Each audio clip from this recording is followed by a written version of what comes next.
മലയാള ജാലകത്തിലേക്ക് ഏവർക്കും വീണ്ടും സ്വാഗതം. ഞാൻ ഇന്ന് ആർ.ജെ. മനോജിന്റെ കുറച്ച് കാര്യങ്ങൾ ഞാൻ കടമെടുക്കുകയാണ്. കാരണം ആ, ഈ ഒരു കാര്യത്തെ പറ്റി ഏറ്റവും ആധികാരികമായിട്ട് പറയാൻ പറ്റുന്നത് നമ്മുടെ ആർ.ജെ. മനോജ് തന്നെയാണ്. പക്ഷേ ആം, ഇന്ന് പ്രത്യേക കാരണം കൊണ്ട് നമുക്ക് ആ മനോജിനെ ഇവിടെ ലഭിച്ചില്ല. അതുകൊണ്ട് ഞാൻ അതിന്റെ മനോജിന്റെ വരികള് കടമെടുത്ത് ഈ ഒരു സെഗ്മെന്റ് ഇവിടെ നിങ്ങൾക്ക് വേണ്ടി അവതരിപ്പിക്കുകയാണ്. ദേവരാജൻ മാസ്റ്റർ പൊട്ടിച്ചിരിക്കുന്ന അപൂർവ ദൃശ്യം. ഇന്ന് ആ സംഗീത ഭൗമന്റെ സ്മൃതി ദിനം. അതെ, നമുക്കറിയാം ദേവരാജൻ മാസ്റ്ററിന് വേണ്ടിയിട്ട് നമുക്കൊരു മുഖവുര ആവശ്യമില്ലാത്ത ഒരു വ്യക്തിയാണ്. സംഗീത ലോകം ഏറെ ഒരുപാട് ആദരവോടെ കാണുന്ന ഒരു മഹാവ്യക്തി തന്നെയാണ്. ആകാശദീപമേ, ആർദ്ര നക്ഷത്രമേ, അലറുകൾ കരയും ഈ മണ്ണിൽ വരൂ. മലയാളികൾക്ക് മുമ്പിൽ ഒരു മുഖവരയും ഇല്ലാത്ത അദ്ദേഹത്തിന്റെ വരികളിൽ നമുക്കറിയാം ഏറ്റവും നന്നായിട്ട് പാടി നിങ്ങൾക്ക് വേണ്ടിയിട്ട് അദ്ദേഹത്തെ പറ്റി സംസാരിക്കാനായിട്ട് കഴിവുള്ള ഒരേ ഒരു വ്യക്തി നമ്മുടെ മനോജ് തന്നെയാണ്, മനോജ് ഗുരുവായൂർ തന്നെയാണ്. പക്ഷെ ഇന്ന് ഞാൻ അത് നിങ്ങൾക്ക് വേണ്ടിയിട്ട് ഷെയർ ചെയ്യുകയാണ്. മലയാളിക്ക് മുൻപിൽ ദേവരാജൻ മാസ്റ്റർ നേരത്തെ പറഞ്ഞതുപോലെ ഒരു മുഖവര ആവശ്യമില്ലാത്ത വ്യക്തി തന്നെയാണ്. മലയാള സിനിമാ ഗാന ചരിത്രത്തിൽ ജി ദേവരാജൻ എന്ന സംഗീത സംവിധായകന്റെ സ്ഥാനവും സംഭാവനകളും ഏതാനും വാക്കുകളിൽ ഒതുക്കാനാവുന്നതല്ല. മലയാള ചലച്ചിത്രം ജന്മം കൊണ്ടിട്ട് പതിറ്റാണ്ടിന് ശേഷം സ്വന്തമായ ഒരു ചലച്ചിത്ര സംസ്കാരം ഉണ്ടായില്ല എന്ന അവസ്ഥയിൽ നിന്നും കൈവീശി അനുഗമിക്കാൻ മാതൃകകൾ ഒന്നും തന്നെ ഇല്ലാതിരുന്ന ആ ദൗത്യം ഭംഗിയായി ഏറ്റെടുത്ത് നിർവഹിച്ച മലയാള ചലച്ചിത്ര സംഗീത ലോകത്തിന്റെ അമരത്ത് 4 പതിറ്റാണ്ടോളം മാസ്റ്റർ ഉണ്ടായിരുന്നു. കൊല്ലം ജില്ലയിൽ പറവൂർ കോട്ടപ്പുറത്ത് പന്നക്കാട്ടിൽ കൊച്ചു ഗോവിന്ദൻ ആശാന്റെയും കൊച്ചു കുഞ്ഞിന്റെയും ആദ്യ മകനായി 1927 സെപ്റ്റംബർ 27-നാണ് പറവൂർ ഗോവിന്ദൻ ദേവരാജൻ എന്ന ജി ദേവരാജൻ ജനിച്ചത്. കർണാടക സംഗീതത്തിലെ രാഗങ്ങളും ഹിന്ദുസ്ഥാനി സംഗീതത്തിന്റെ മാധുര്യവും നാടൻ ഈണങ്ങളും പാശ്ചാത്യ സംഗീതത്തിന്റെ വൈവിധ്യവും എല്ലാം സന്ദർഭ ഉചിതമായി സമന്വയിപ്പിച്ചിട്ടാണ് ദേവരാജ സംഗീതം എപ്പോഴും ഉണ്ടായിരുന്നത്. സംഗീതം നൽകുമ്പോൾ വരികളുടെ അർത്ഥത്തിനും ഗാന സന്ദർഭത്തിനും യോജിച്ച ഭാവവും രാഗവും നൽകുന്നതിൽ അദ്ദേഹം ഏറെ ശ്രദ്ധിച്ചിരുന്നു.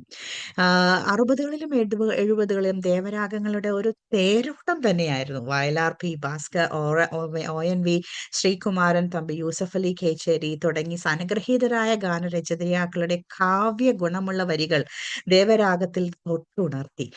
മലയാള ചലച്ചിത്രം ഗാനരംഗം ദേവരാജൻ മാസ്റ്റർക്ക് മുൻപും ശേഷവും എന്ന പദപ്രയോഗം നടത്തിയാൽ അതിൽ ഒട്ടും തന്നെ അത്ഭുതമില്ല എന്ന് തന്നെയാണ് സംഗീതത്തെ സ്നേഹിക്കുന്നവര് പറയുന്നത്. കാരണം അത്രയേറെ അതുക്കി വാണിട്ടുണ്ട് ഈ ഒരു സംഗീതത്തില് ഏറ്റവും അധികം മാസ്റ്ററി നേടിയ ഈ വ്യക്തി.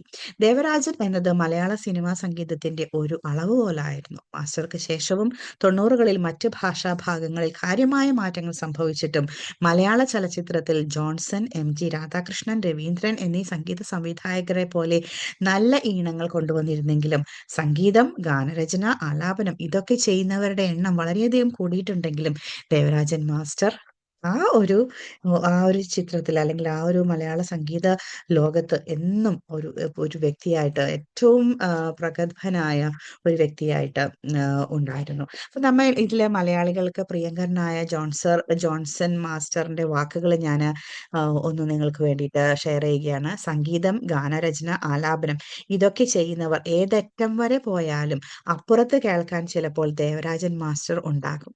അത് അദ്ദേഹത്തെ മാനിക്കണമെന്ന്. അപ്പൊ അദ്ദേഹം ഇത്രയധികം ശക്തമായ കഴിവുകളുള്ള വ്യക്തിയാണെങ്കിൽ പോലും മറ്റുള്ളവരെ എല്ലാം ശ്രവിക്കാനും അവരെ സപ്പോർട്ട് ചെയ്യാനും ഏറ്റവും അധികം ഉണ്ടാകുന്ന ഒരു വ്യക്തിയാണ്. 1966 ശേഷം അദ്ദേഹം ചലച്ചിത്ര രംഗത്ത് നിന്ന് പൂർണ്ണമായും പിൻവാങ്ങിയിരുന്നു. പക്ഷേ 2006 അദ്ദേഹം മരിക്കുന്നത് വരെ മാസ്റ്ററുടെ ഒരു പ്രഭാവം ആ ഒരു മലയാള ഗാനശാഖയ്ക്ക് ഉണ്ടായിരുന്നു എന്ന് വേണം കരുതാൻ, അല്ലെ?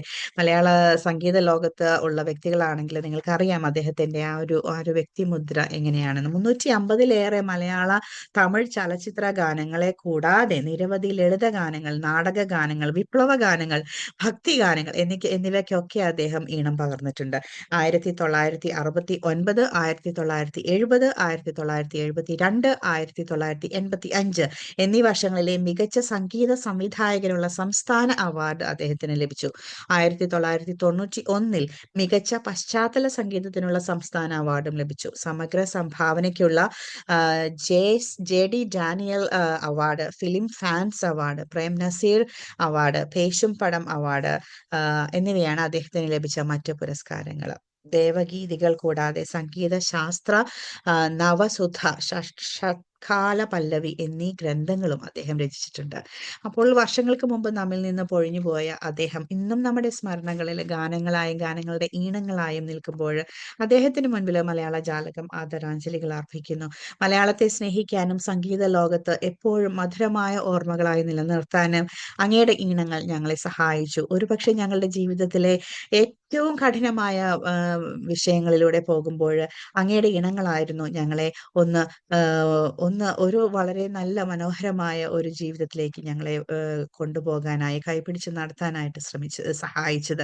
ഞങ്ങളുടെ ജീവിതത്തിൽ എന്നും ഏറ്റവും വലിയ ഒരു സ്ഥാനം സംഗീത ലോകത്ത് അങ്ങേക്കുണ്ട്. അങ്ങ് ഇന്നും ആ ഒരു സംഗീതത്തിലൂടെ നിരവധി ഹൃദയങ്ങളിൽ വാഴട്ടെ എന്ന് ആശംസിക്കുന്നു, പ്രാർത്ഥിക്കുന്നു. ആദരാഞ്ജലികളോടെ, ആ ഓർമ്മകളോടെ, ആ ഗാനങ്ങളുടെ ആ മിഴിവ് ഞങ്ങളുടെ ഹൃദയങ്ങളെ ഏറ്റുവാങ്ങിക്കൊണ്ട് മലയാള ജാലകം നമിക്കുന്നു. ഇത് മലയാള ജാലകം, നിങ്ങളുടെ RJ ബിസ്മി പാലാട്ടി. ദേവരാജന് ഞങ്ങളുടെ പ്രണാമം.